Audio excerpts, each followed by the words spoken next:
BJP के प्रदेश अध्यक्ष VD Sharma ने केंद्रीय बजट को अमृतकाल का बजट बताते हुए कहा कि यह बजट 130 करोड़ की आबादी को राहत देने वाला है।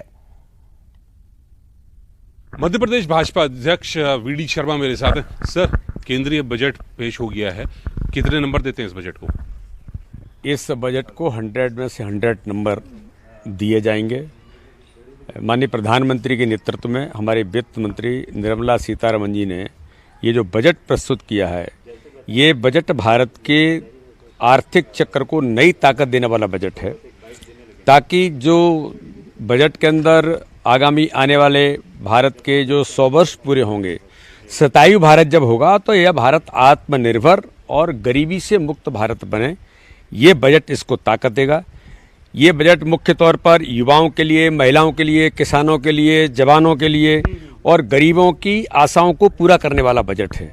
अगर हम देखते हैं कि बजट में आम जनता के लिए जो 7 लाख तक सालाना कमाने वालों को कोई टैक्स नहीं मिलेगा, ये स्वागत योग्य निर्णय और बजट के अंदर जो प्रावधान किया गया है।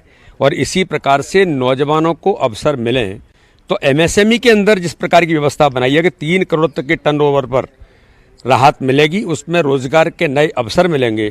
और मुख्य तौर पर 10 लाख करोड़ के पूंजीगत व्यय जो कैपिटल एक्सपेंडिचर है, इसके बारे में जो रोजगार के नए निर्माण जो इसके माध्यम से होंगे, ये युवाओं के लिए, नौजवानों के लिए और रोजगार के सृजन जो इसके माध्यम से होंगे। इसलिए बजट देश के लिए, युवाओं के लिए, महिलाओं के लिए महत्वपूर्ण है।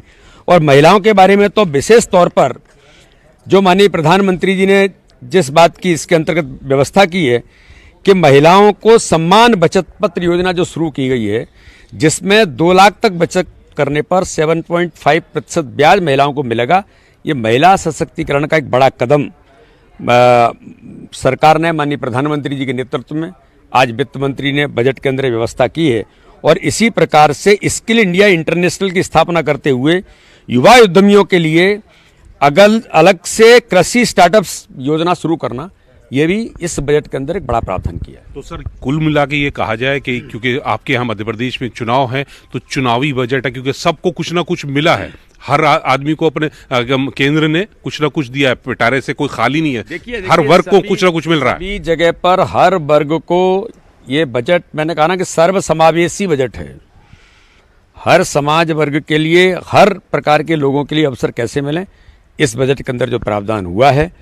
अब प्रधानमंत्री कौशल विकास योजना 4 जो प्रारंभ हो रही है, ये और नौजवानों के स्किल इंडिया का जो माननीय प्रधानमंत्री जी का जो संकल्प है, उसमें और लोगों को, नौजवानों को अवसर देने का काम इसके माध्यम से बजट के अंदर प्रावधान किया। चुनावी बजट है क्योंकि आपके यहाँ चुनाव है इस साल में, तो चुनाव में इसका फायदा होगा। चुनाव में तो फायदा, जब हम सर्वसमावेशी सर्व कल्याणक बजट है, आत्मनिर्भर से लेकर के हर प्रकार के लोगों को ताकत देने वाला बजट है, युवा, महिलाएं, नौजवान, जवान, किसान, उनका बजट है, तो चुनाव में तो उसका रिफ्लेक्शन होता ही है।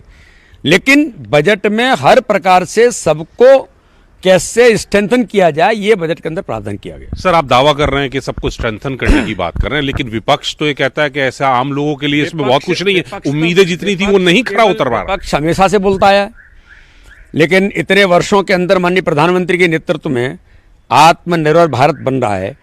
अब गरीब कल्याण अन्न योजना 1 साल के लिए और माननीय प्रधानमंत्री ने बढ़ाई है, तो एक केवल कोई घोषणा है क्या?